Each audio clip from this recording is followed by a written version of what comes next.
चलिए बात नुपुर शर्मा की करते हैं। दिल्ली में चुनाव की तैयारियों को लेकर आज एक बड़ी बैठक है।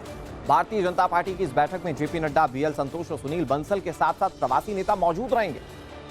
लेकिन चुनाव जीतने की रणनीति पर जो बैठक हुई उसमें चर्चा हुई।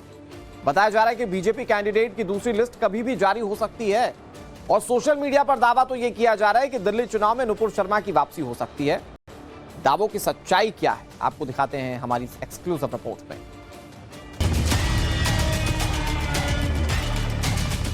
से आगे सोचना पड़ेगा। देश के बारे में सोचिए पहला, सनातन समाज के बारे में सोचिए दूसरा। हाँ और आगे भी कहूंगी हिंदू लाइव्स मैटर। ऐसे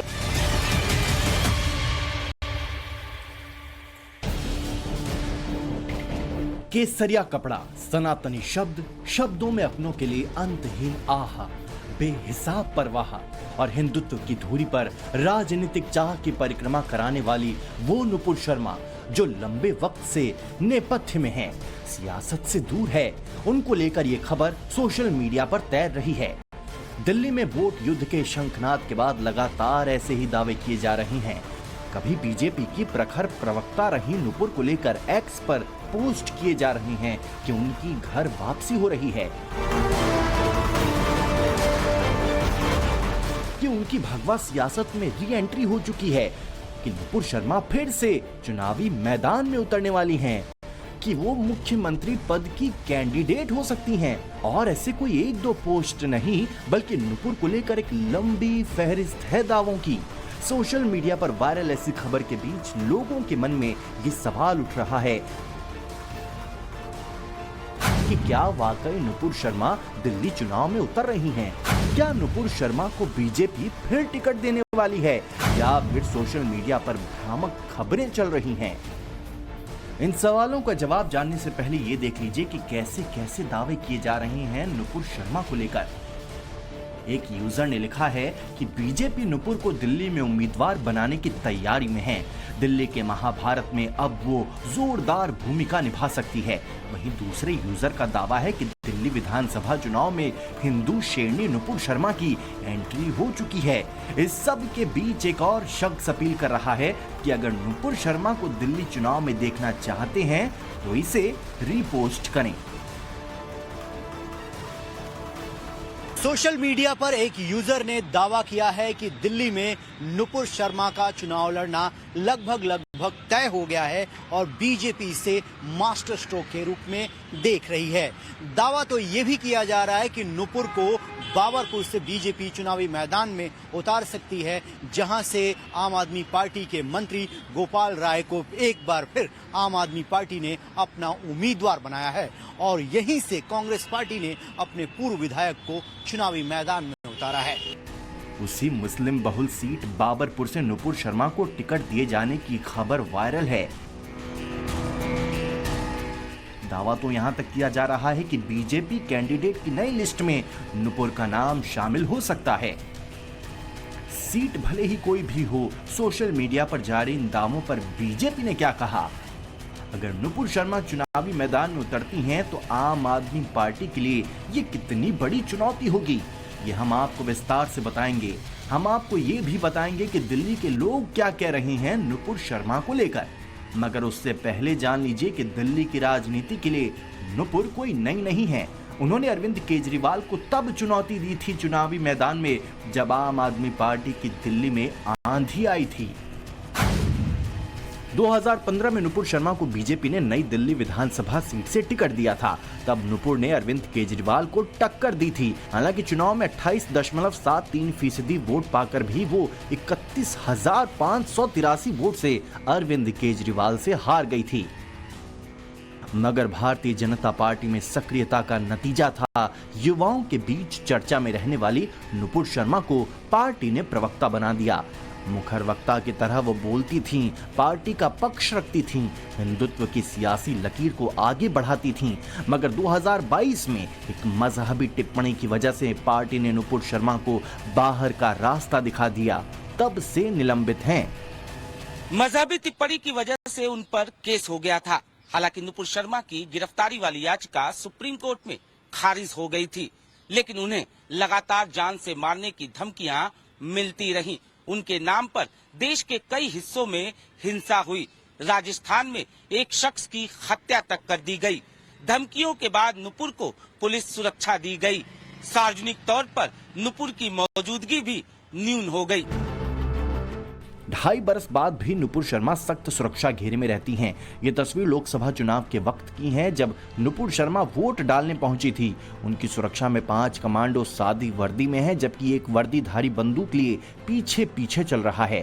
साथ में नुपुर के समर्थक भी हैं। स्पेशल सेल और एक खुफिया एजेंसी के सुरक्षा ऑडिट के बाद नुपुर शर्मा को आत्मरक्षा के लिए बंदूक का लाइसेंस भी दिया गया है। मतलब शत्रुओं की धमकियों के बाद नुपुर शर्मा बेहद कड़ी सुरक्षा में रहती हैं। सार्वजनिक तौर पर भी कम से कम दिखती रही हैं। हालांकि हिंदू और हिंदुत्व के मुद्दे पर वो लगातार आवाज उठाती रही हैं। निर्मम हत्या थी और उत्तर प्रदेश की सरकार ने उस पर पूरी कार्रवाई करी है। और पहले भी कहा और आगे भी कहूंगी कि हिंदू लाइव्स मैटर। ऐसे जिस चीज की आपका संविधान अनुमति नहीं देता है वो कानून अपने हाथ में ना लिया जाए। तो मैं तो धन्यवाद करूंगी कि उत्तर प्रदेश सरकार ने और अन्य भारतीय जनता पार्टी की सरकारों ने पूरे देश भर में एक कड़ा रुख अपनाया है।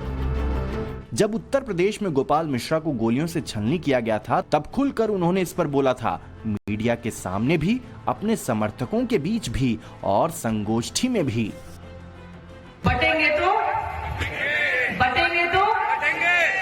हम मच्छर नहीं है और गंदी बीमारी नहीं है कि हमें मसला कुचला जाएगा। मेरा कष्ट इस देश से, समाज से, हमारे धर्म से बड़ा नहीं है। परंतु जब तक जीवित हूं, शायद आपको याद दिलाती रहूंगी कि हमने उस समय आवाज उठा ली होगी तो आज ये परेशानी मेरे घर नहीं आती। इससे पहले बांग्लादेश में हिंदुओं पर अत्याचार के खिलाफ भी सड़क पर उतरकर नुपुर शर्मा ने सनातनी आवाजें बुलंद की थी। सरहद पार हो रहे सनातनियों पर अत्याचार के विरुद्ध आवाजें लगाई थी। हिंदुओं की एकजुटता का आह्वान किया था। Hindu lives matter and we need to stop Hindu genocide. जो भी कर रहे हैं उन्हें रुकना होगा। Hindu lives matter. सड़कों पर कम दिखती हैं, पार्टी में है नहीं, मगर बीजेपी उनके दिल में कहां तक है वो सोशल मीडिया पर परिलक्षित होता है। नुपुर शर्मा सोशल मीडिया पर लगातार सक्रिय हैं। कभी प्रधानमंत्री नरेंद्र मोदी को रीपोस्ट करती हैं, कभी पार्टी लाइन को आगे बढ़ाती हैं, तो कभी केजरीवाल पर सवाल खड़े करती हैं। आम आदमी पार्टी को घेरती रहती हैं। यही वजह थी कि ये चर्चा थी कि नुपुर शर्मा लोकसभा चुनाव लड़ सकती है। दावा किया जा रहा था कि बीजेपी उन्हें लोकसभा के दौरान चुनावी मैदान में उतार सकती है, मगर ना नुपुर शर्मा की घर वापसी हुई, ना ही उन्हें टिकट मिला।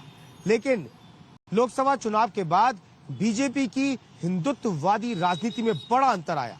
हरियाणा चुनावों के बाद लगातार ये दिखता है कि बीजेपी हार्ड हिंदुत्व के सहारे ही चुनावी रणनीति को आगे बढ़ा रही है। अब जब दिल्ली में चुनाव है, कोई बड़ा चेहरा नहीं है, तब सोशल मीडिया पर नुपुर शर्मा की वापसी की चर्चा। इस पर बीजेपी का क्या कहना है वो सुनिए जरा। तो हमारे पार्लियामेंट बोर्ड का विशेष अधिकार है। आदरणीय prime minister Modi ji, home minister साहब क्या करते हैं, किस कार्यकर्ता को वो उतारते हैं, और इसके लिए हम लोगों ने पूरी प्रक्रिया अपनाई है। ग्राउंड से फीडबैक लिया है, सजेशंस लिए हैं, कार्यकर्ताओं से सजेशन लिया जा रहा है, सर्वे किया जा रहा है। लेकिन हाँ, एक चीज़ मैं कह सकता हूँ कि नुपुर जी की जो फॉलोअरशिप है वो ज़बरदस्त है, युवाओं में ज़बरदस्त है। मैंने उनके साथ काम किया है और दिल्ली का युवा 90% युवा उनके साथ है। उनको काम करते हुए देखना चाहता है, उनको लड़ते हुए देखना चाहता है, उनको एक्टिव देखना चाहता है। संकेत बड़े हैं और ये तब है जब इस हफ्ते बीजेपी कैंडिडेट की दूसरी लिस्ट आने की चर्चा है। बताया जा रहा है कि दिल्ली के नेताओं के साथ चर्चा कर अधिकांश सीटों पर प्रत्याशियों के नाम तय कर लिए गए हैं। केंद्रीय चुनाव समिति से अनुमति मिलने के बाद घोषणा की जाएगी। इसी सप्ताह पार्टी की दूसरी सूची जारी होने की उम्मीद है। दूसरी सूची में लगभग 30 उम्मीदवार हो सकते हैं। दावा किया जा रहा है कि उसी लिस्ट में नुपुर का नाम भी हो सकता है। मगर नुपुर शर्मा के सियासत में री एंट्री की चर्चा के बीच लोगों का मन मिजाज टटोलने के लिए टाइम्स नाउ नवभारत की टीम वोटर के बीच पहुंची। नुपुर शर्मा को चुनावी मैदान में उतारने से बीजेपी को फायदा होगा या नुकसान, वो जान लीजिए। शिक्षिता की लेडीज को आप आगे नहीं लाओगे तो देश का फिर राजनीतिक महिलाओं को आप आगे लाना कहाँ जा रहे हो?